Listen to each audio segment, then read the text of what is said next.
All right. We have almost 40 people here with us today already. So thank you for joining us and taking some time out of a summer afternoon, especially now that the weather is a little more tolerable today without being so hot. We appreciate you joining us. Our focus today is about providing access to all learners by implementing Essential Practice 5. And that focuses on cognitively demanding math tasks. So today we're going to get started. My name is Dawn Shovein. I'm a math education consultant here at Wayne County RESA. And Dave Sword is another one of our math education consultants at RESA, and he is joining us today as well.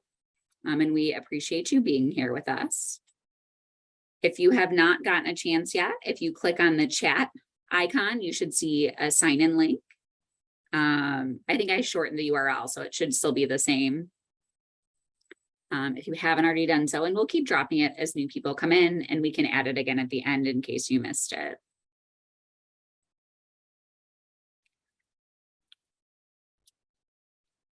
So in this session today, we are focused on the following questions. What is a cognitively demanding task?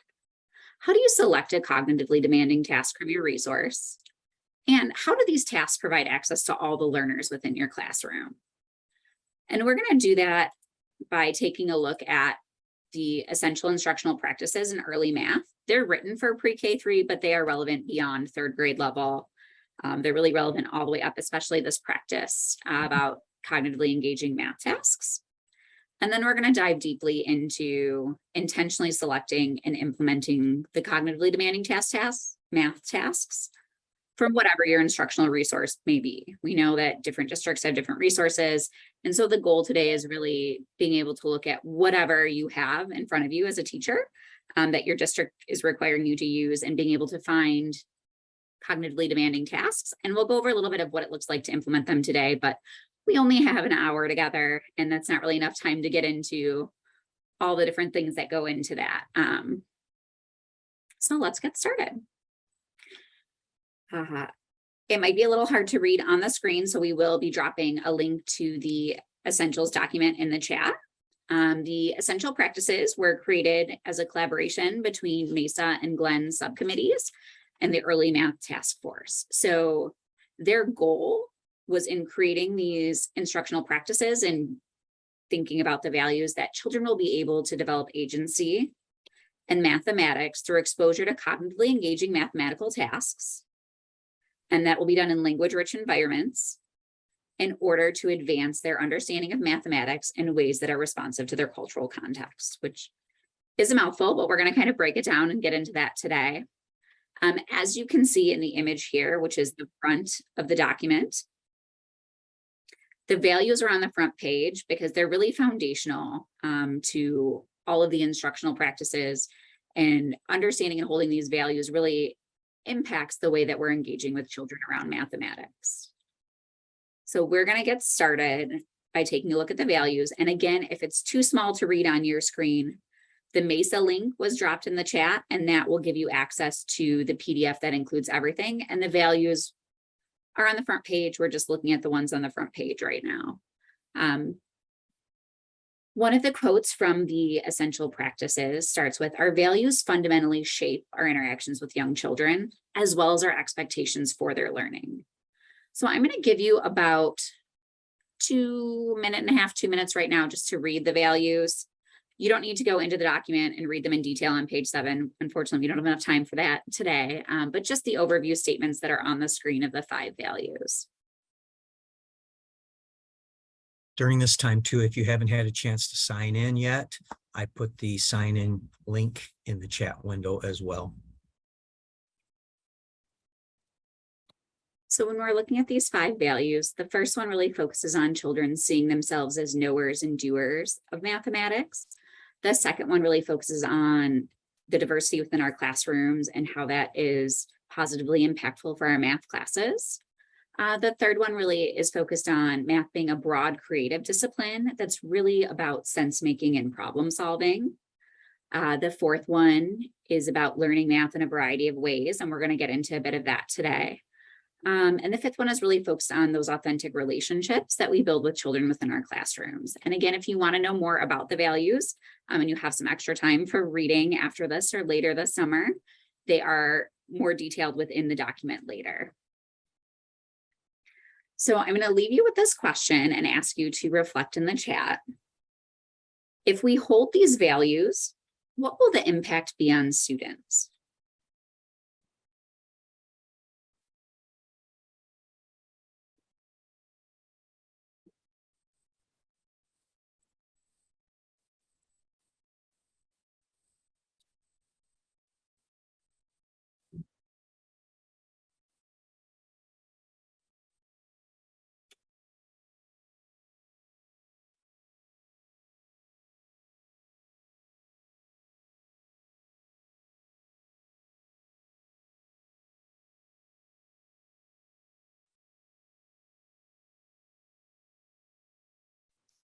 Thank you, Nancy. Motivation, self-assurance, confidence. Yep, those are all fantastic. Tackle math with confidence, liking that theme of confidence we're seeing here. Children will value what's being taught, how math is used in everyday situation, children that are learners of mathematics and confident at that. Ooh, I love it. More willing to take risks. So many great responses here. I'm really loving the theme of students feeling confident in doing mathematics. That's fantastic. Before we get into Essential Practice 5, we are going to just take a look at the structure of the document. Essential Practices 1 through 3 focus on the overall design and general ways of interacting within the learning environment. Essential Practice 4 is exclusively about formative assessment within your math lesson. Essential Practices 5 through 7 focus on mathematical tasks as well as instructional routines that support deep learning. So today we're really focusing on Essential Practice 5, but 7 comes in there a bit too because it's about problem solving. And then Essential Practice 8 is really focused on engaging children's families and caregivers as part of the learning process. And again, our focus here is really on Essential Practice 5 through 7 today.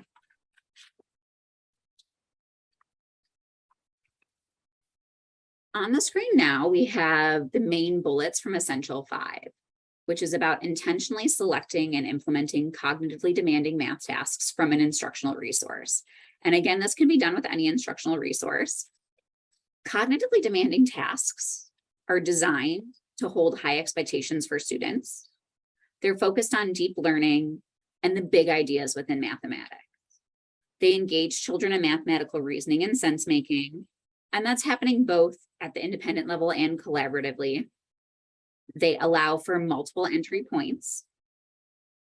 They suggest that children can work in a variety of ways to be productive at solving the problem, and they're related and relevant to children's lived experiences.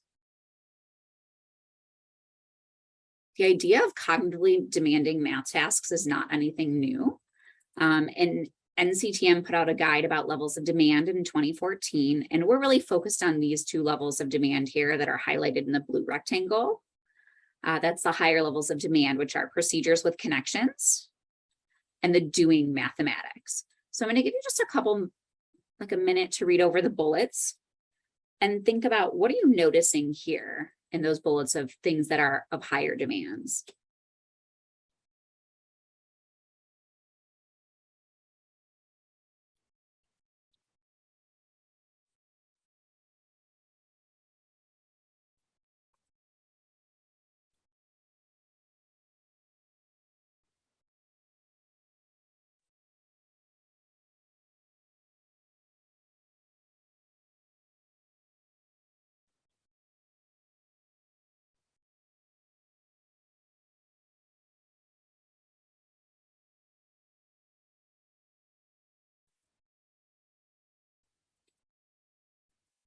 So some of the things you might be noticing is that the higher level demands are beyond just kind of repeating an algorithm. There's connection to conceptual ideas there.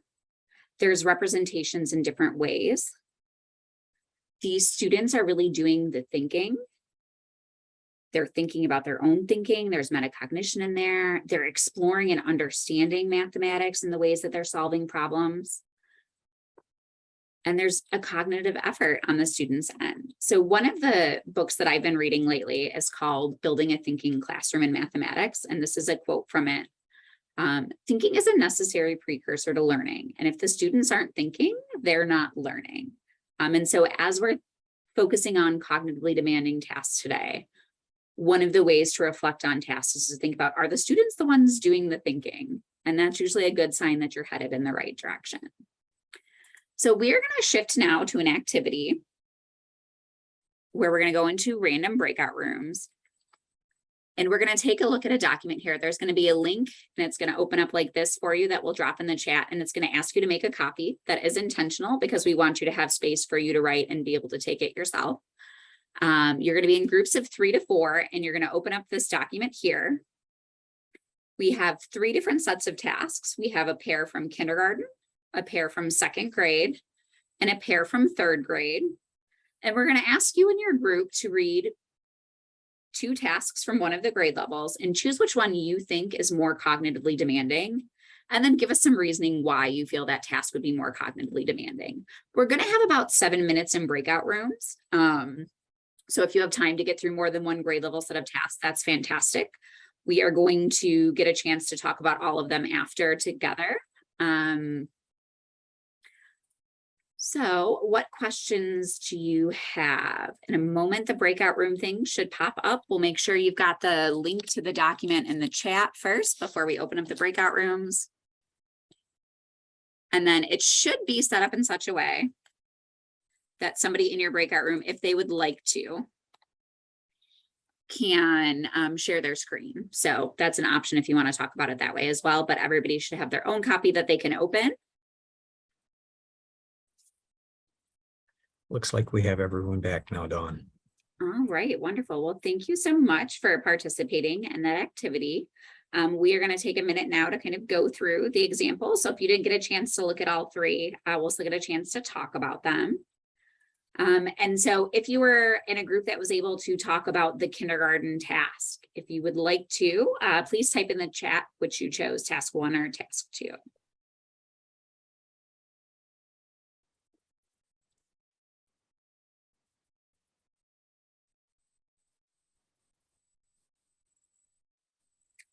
All right, seeing quite a few people with task 1 there. Would anybody like to unmute and share why their group chose task 1?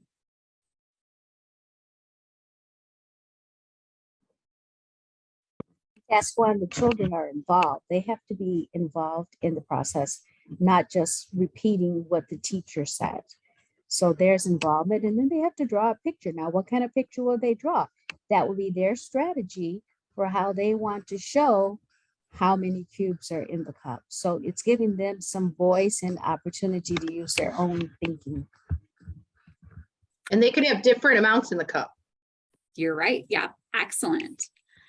So task 1, and for the exact same reasons that you both lifted, the children are engaged in the mathematical reasoning. They're doing the sense making. They can choose how they're drawing their picture. They can choose how they're counting. They're working on the number sense.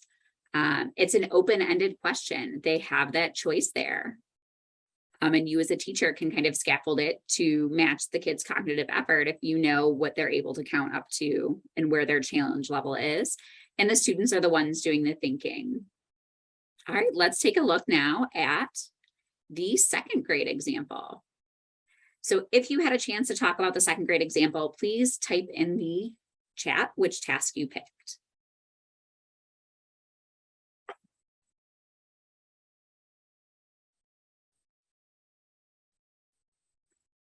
All right, seeing a lot of number 2s, which we agree with. Task 2 is the more cognitively demanding task. Would anybody like to unmute and share why their group decided task 2 was a higher level of cognitive demand? So when I looked at this and I read task 1 first, I thought, oh, wow, that's a great lesson. Just going through the things. The kids obviously know the routine. Let's draw the magnifying glass. I'm like, her kids are really, and then I read 2 and I went, oh, 2 is so much better because in task 1, that's what I said in my group, I could see me doing this. I can hear me doing this with my class. And so when I looked at task 2 and I thought, in task 1, you've only got 1, maybe 2 students who are spewing out the stuff that's memorized or the procedure or the algorithm.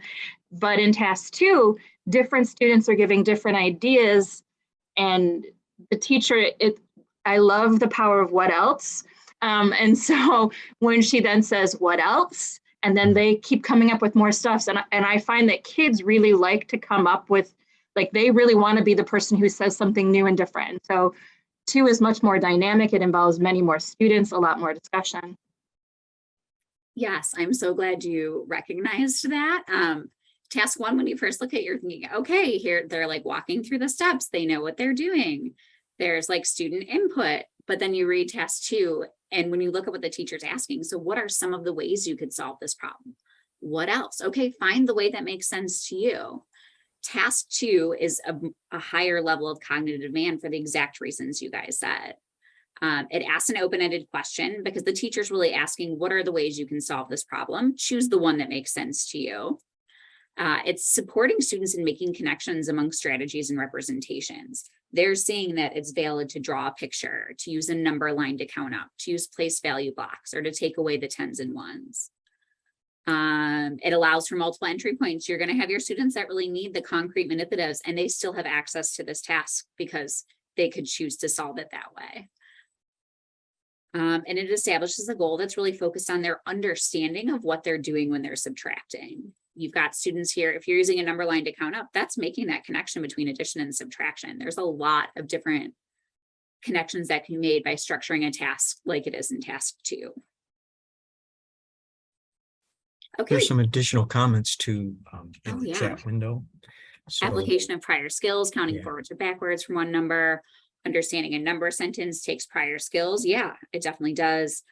Suggesting children work in a variety of ways. Yep, that's another reason why task 2 is great. You guys have really lifted some wonderful things when thinking about cognitively demanding tasks. If you had a chance to take a look at the 3rd grade task, which of these 2 tasks did you pick?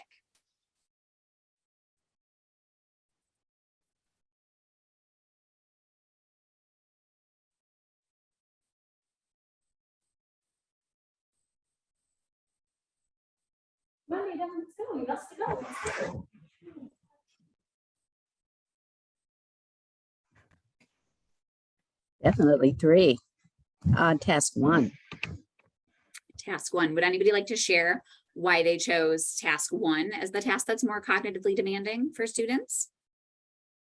Well, in our group, we had kind of a little debate about which one was higher level thinking. And some of the people in our group thought that memorization can fit in because once you know it, you know it. So, but then again, we want to give the students more of an opportunity to think higher and how they got to those answers instead of just memorizing facts. Yeah, so when we looked originally at the 4 grade levels, memorization falls in a lower level of demand. But that being said, there is a place for practicing multiplication facts and getting some practice with knowing and understanding them. But if you're thinking about what you're going to choose to do as a cognitively demanding task with your entire class, and we're looking for access for all students, task 1 kind of fits that criteria in a way that task 2 does not. Task 2 really leans itself more towards practice opportunities. So we've heard a few reasons why people chose task 1. Would anybody else like to share why they chose task 1? I would. Task 1, you have to have some knowledge of multiplication and division to be able to do task 1. But once you use that information or that knowledge, you are able to be creative with that knowledge. Now you're using math to create, not just math to repeat or memorize. Yeah, so there's that element of creativity there, which is one of the things we saw in the values. Somebody else in the chat lifted that it's relevant to students' experiences. Most children have seen some type of a box of candy. They can connect to what that means and understand.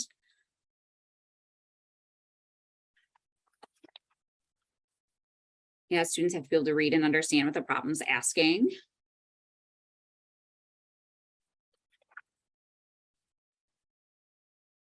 So we've had a chance to look through 3 pairs of tasks and kind of apply some of the criteria that we've talked about today. And I'm just going to go over pretty quickly as sort of a checklist for how to think about choosing cognitively demanding tasks. activates prior knowledge. Yeah, these are such great comments and feedback. Students have to draw a model and they're matching the multiplication sentences. So it's related to children's experiences. That was something that somebody lifted. It allows for multiple entry points because it's not asking them to find all the arrays or start at a specific point. It makes the children's thinking visible around strategies and ideas. And it engages the children in making sense of the mathematics and the reasoning. Okay, so as we're thinking about a task, there are some common characteristics that you can look for. Number one, there are some really amazing tasks out there, but if they don't align with your learning objective for the day, they're probably not the right choice for that lesson. And they would be better placed at a different point in time. They should be cognitively demanding at the grade level. And so we looked at tasks at different grade levels, but you don't want to give a kindergarten task to a third grader. You really want to open up a third grade task so that all students have access to it. You want it to be authentic and relevant to students' experiences. Again, that multiple entry points is huge. Allowing for different strategies or solution methods. They should encourage students to use representations. Provide an opportunity to communicate reasoning.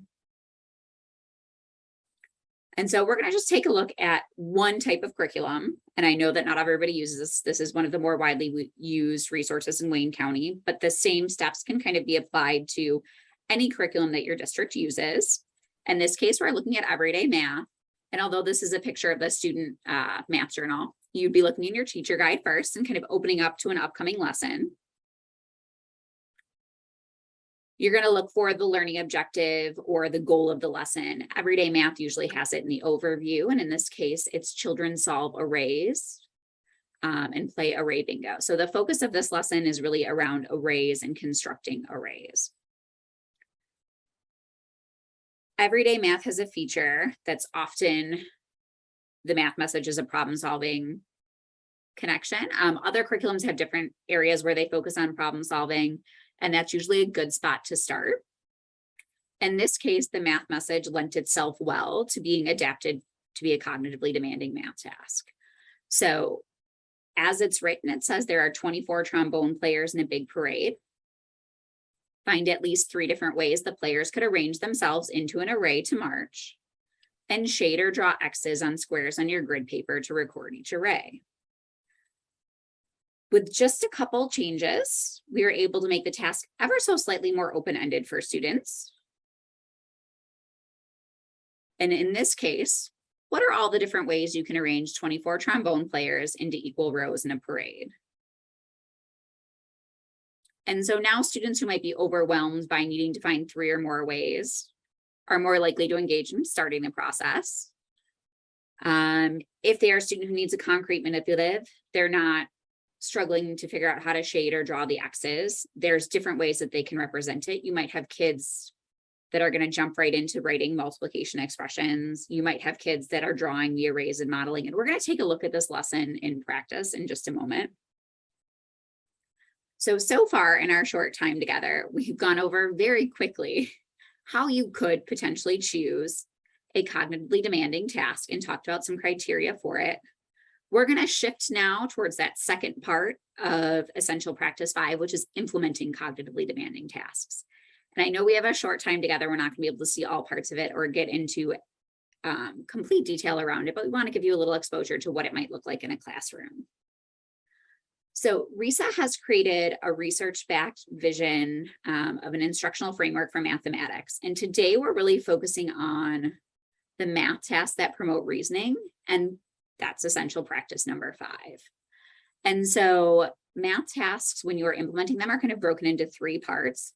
There's the launch section that's really getting students ready for the lesson. You're making sense of what the task is. Oftentimes there's visuals that are included for your learners. You're building background knowledge and you're connecting to the objectives. And then the explore section is really where the students are doing the math. They're engaged in the work of being mathematicians. And as the teacher, that's your opportunity to do some formative assessment and see which strategies students are using. It's your opportunity to ask questions, to extend their thinking or to assess where students are. And it provides an opportunity for students to work independently or collaboratively, and you can change that structure up within your classroom. And then we'll actually get an opportunity to watch a video segment today that's the summarize. And you'll really see what the teacher is doing and what the students are doing there. And the teacher's really facilitating a discussion. The students are sharing their strategies, which really allows for student ownership. And the teacher's role there really is kind of making the connections and helping students see the connections between the different strategies.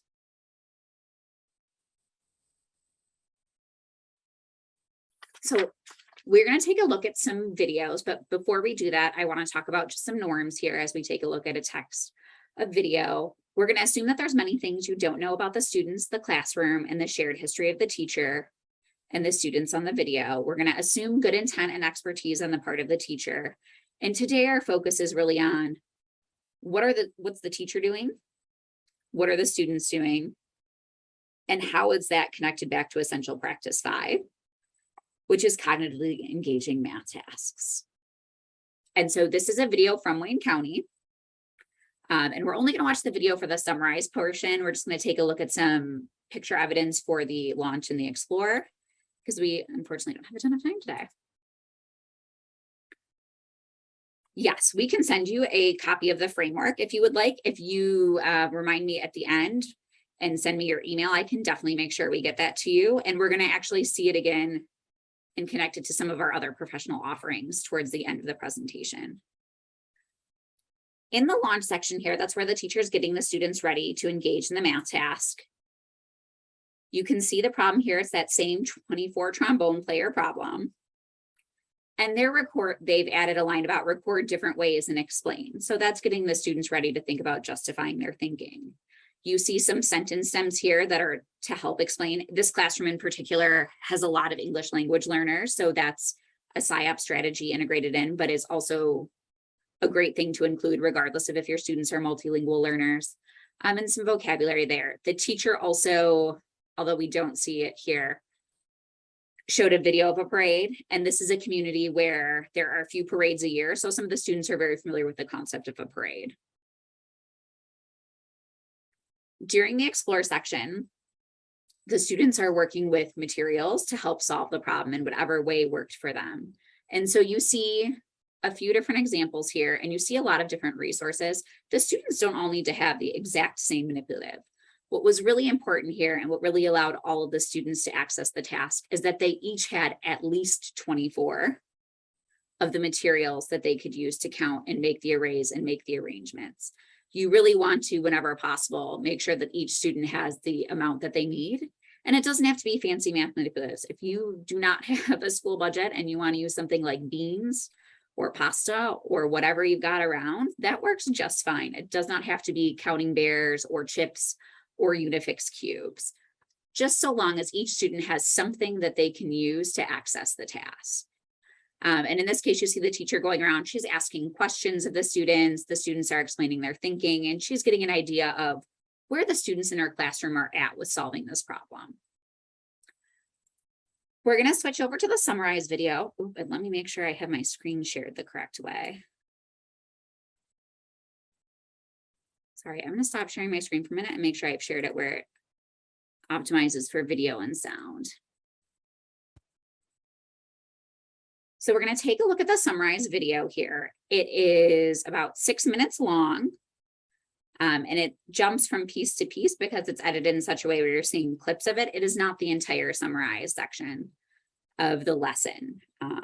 So just in this segment here, really focus on what is the teacher doing and what do you notice the students doing? And then if for some reason you can't hear once the video starts playing, please let us know in the chat. And we really want to make sure that everybody can see and hear this. Ooh.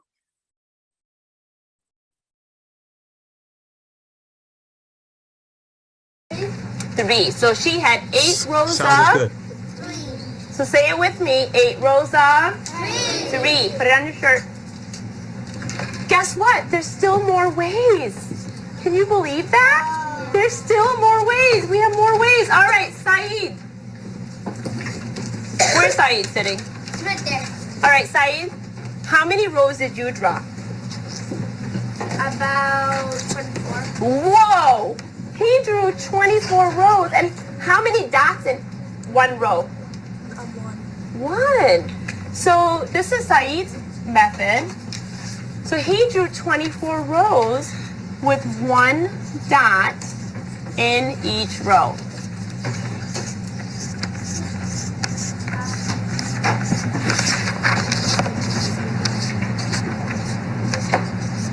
Look at that. Do you guys see this? Doesn't this look like a long line? It's very long. So Saeed, how many rows again? How many did you have? You had 24 rows. And then how many in each row? 1. And then there's one more. Where's Fahim? Fahim, how many rows did you have? 1. You had 1 row. And how many one was in that one large row? 24. So he had 1 row. Let's see if I can fit it in. Maybe I can do it in the bottom.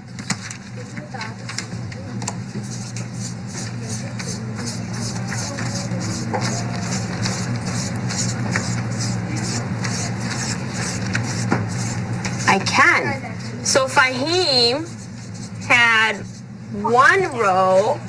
And how many, everyone? How many is in this giant row? 20. I didn't hear you. 24. 24. So he had 1 row of 24. Go like this if you had something like that.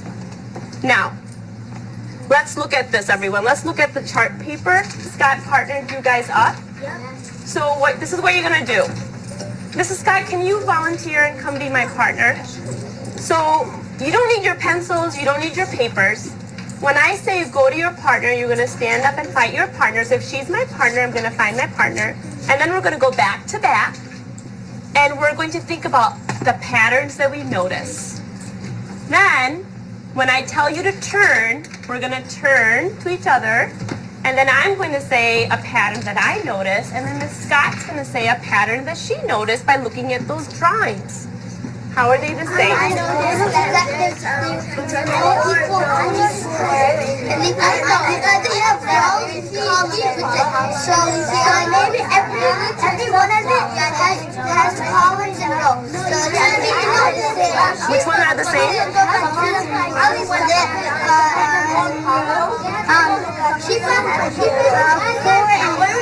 A lot of patterns. And I was eavesdropping on Nate's conversation with his partner. And boys, can you stand up? All right. And then Nate, you could be on this side of me. Okay. Ishak, what did you notice about these? Yeah, I noticed that they were the same and they flipped the numbers. Okay, so Ishak is saying, if you look at this, this says 4 rows of 6. This says 6 rows of 4. So he said the numbers flipped. Muhammad asked, what did he say? He said because at the top it was 4 and 6, then at the bottom it's 6 and 4. So they just switched.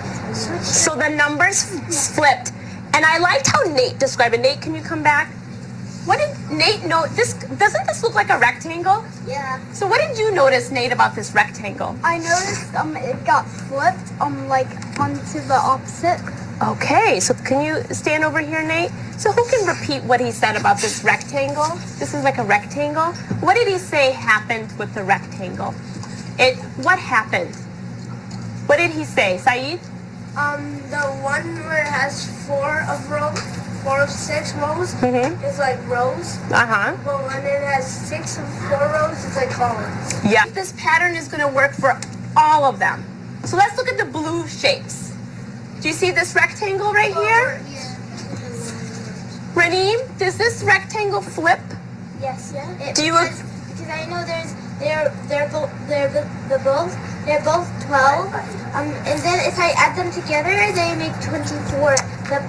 They're next to each other. They make 24. I see what you're saying. Over. So they flipped over. So the shapes flipped over. And Josh, did the numbers flip over too? Oh, and it's 24. So far, is our pattern working? Yes. Now let's look at this one. This skinny rectangle. Shifa, did it flip? Yes. Oh, everyone, let's do that. It's like you're holding a stick. I like that. Okay. Now, did the numbers flip? Did the numbers flip? Yeah. Yes, the numbers flipped also. And I'm going to ask you another question. All of our drawings, all of the drawings had how many people? Every single one. 3, 4, 24. So, all of the drawings had 24. So these are all the different ways to make what? 24. 24 into equal Numbers. into equal rows.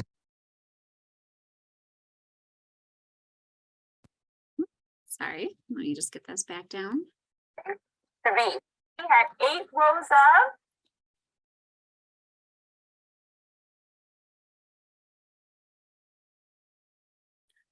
Okay, so as we're taking a look at the video, in the chat, I'd just like you to think for a moment about what did you notice that the teacher did? And what were some of the things that the students were doing?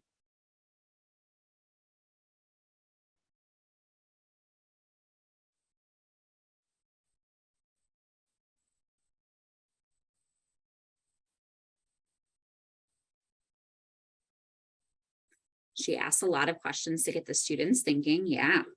And the students were sharing their thinking.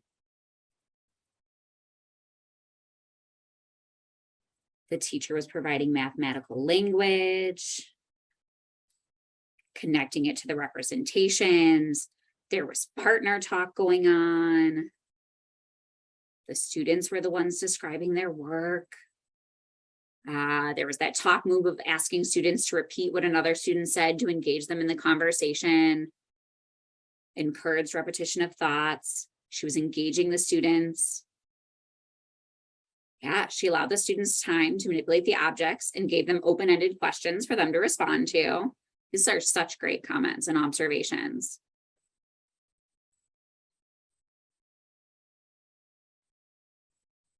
Students are hooked as a group. They're verbally engaged using talking stems. They're answering questions.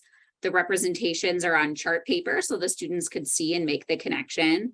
They were still up there as a visual. The teacher was the guide, but the students were the ones who chose how to solve the problem, and she was validating their answers. Wonderful. You guys have such great observations. Students were explaining their thinking, working collaboratively. There was clarification, vocabulary usage. The students were valued. Awesome. I am just so impressed with all the things you noticed in such a short clip. All right. In our little bit of time left today, I've put the entire Essential Practice 5 up. So far, we've really only looked at the top.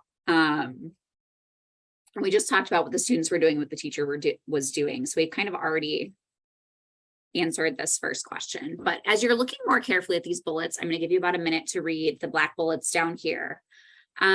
Which of these did you notice occurring during the lesson or in the photograph evidence from earlier parts of the lesson that we weren't able to see? And some of this is going to be a little repetitive based off the amazing things you lifted from what the teacher and students were doing.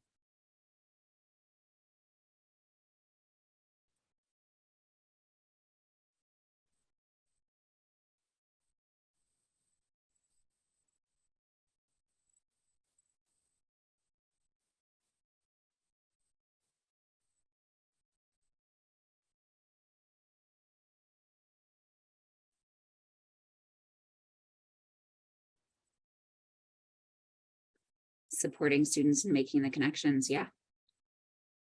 The teacher was encouraging the students, made the children's thinking visible around the strategies and ideas. You really saw that with the chart paper and the connections and asking students to reflect.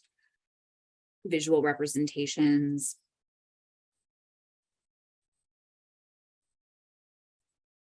Pretty much all of these, or at least one from each area. Yeah, we really tried with the video clip and the images to try to connect to as many of these bullets as we could, because when you're doing these cognitively engaging math tasks, when you're implementing them, you really are hitting on pretty much every single one of these bullets in some way or form, some way, shape, or form during your lesson. And really what we wanted to connect to is that, like, it's really supporting the students in making the connections. And that peer-to-peer talk is really elevating the language-rich environment of the classroom.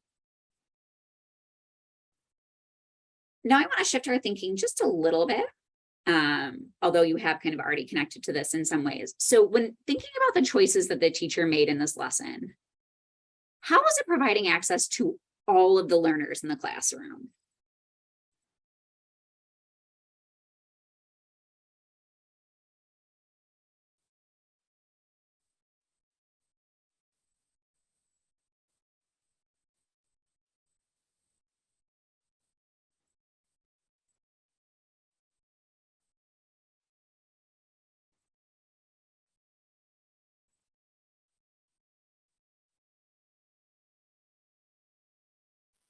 So by having a large group setting and all the different routines within it, the students were able to access the task, everyone. Partnering students to share their thinking. So you might not have gotten a chance to explain in front of the class, but you did get a chance to engage in the conversation around it. That partner talk piece, the visuals. Students could do it any way they wanted. That was a great way to engage the students that might still be struggling and using math tools to help them. They could see, hear, feel, and develop ideas. Yeah.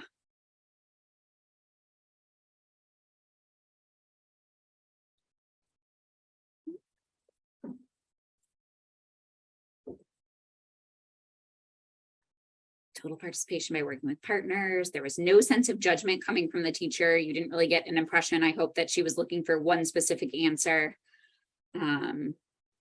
They had choice in the problem solving. They weren't feeling embarrassed about sharing. You guys are leading into a great segue for our next point of reflection here. We don't have a ton of time left, but I still want to connect back to this. And you maybe already hit on this. I just want to bring it back to the values. And I don't know that we're going to have quite enough time to have a conversation with this around in the chat, but in thinking about that test video and the images, how did it connect back to the values? And I've already heard quite a few things here. You've mentioned that they were learning math in a variety of ways. There were conversations, they were learning what they were using math tools, they were participating as a group. It really was set up in such a way that it was creative. The kids had different ways to access the problem. They were able to work collaboratively and socially with partners and converse around it. Quite a few comments about students not feeling embarrassed and being willing to speak up. And that really, I think, shows a lot about the authentic relationships and care piece of the values. Respecting their own ways of learning, yeah. And the children were really contributors in the field. I don't know how many of you were able to notice this, but as she was doing the students' arrays that they created, the students' names were next to it. They had that ownership. They were the ones that created the array that way, as opposed to a teacher just listing all of the different ways they could have. All right, we have about 5 minutes left. So I'm Dawn, just can I add one thing real quick? Oh yeah, of course. I find it, I think it's really, really powerful that, you know, sometimes we debate about our curriculum, whether we think it's bad or good or whatever, you know. It doesn't matter what the curriculum is, because notice what Sonia did in this lesson. She just took a question that was in the book, period, and just asked it in a slightly different way. And look at what great lesson emerged from that. So the point I'm making is the curriculum debate needs to be minimized, because we can just take what's there and just ask it in a slightly different way. It's a very simple thing. Well, and that's part of when you read that like segment under the first bullet for 5, it says as planned by teacher or as in your resource. And so Right. just by making a few simple tweaks like we did, it really opened up that engagement level. Yeah. And you can do that again with any curriculum you have, or if you're in a situation where you don't have a curriculum, you can find these types of tasks online that you can then make tweaks to as well. Yeah. Connecting back to our framework, we have a lot of course offerings here at RESA and are available to support you, your school, and your district in whatever way you need as well. Essential practice number 6, there'll actually be another one of these sessions on tomorrow, and that's all about number sense routines. RESA offers 4 times a year self-paced courses in number talks that are on whole number computation or fractions, decimals, and percents. So if that's something you're interested in, or you need some sketches, but want to be able to work flexibly on your own time, this number talks routine is a great way to go about it. We also offer course offerings related to this purple section, which is independent practice opportunities and thinking about intervention. And the wonderful thing about these opportunities is most of them are funded by the MySTEM grant. So you can get a math recovery certification pretty much for free. MTSS in addition and subtraction and MTSS in fractions have no prerequisites. But if you are interested in place value multiplication and division, you do have to take addition and subtraction first. And then finally, we have some course offerings that stretch across all areas of our vision, and that's equity and mathematics, secondary math leaders, which is something that Dave leads. So if you're here and you're a secondary person, he is your go-to. And then we also have math leaders for K-8, and that really focuses a lot on, let's see what that, learning, planning, and leading. And so a lot of that is planning around math tasks and planning around number sense routines and all of these elements that are embedded within the essential practices. And so we only have about 2 minutes left today. So I have all of our contact information up here for any of the consultants.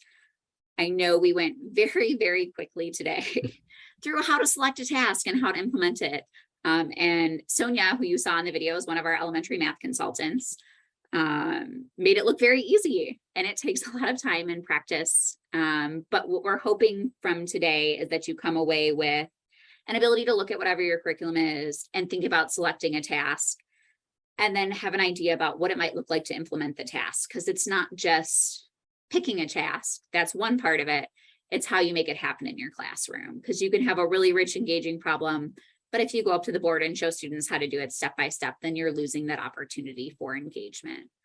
So I'll leave our contact information up here. If you have any questions, please ask them in the chat or unmute and ask them. And then there's no sign out today, so you are all set to go. And if you're interested in learning more about number talks, there is a session from 3 to 4 tomorrow, and that's just the number sense routine that you can integrate in your classroom. So thank you so much for joining us today. We appreciate you taking the time out of your summer.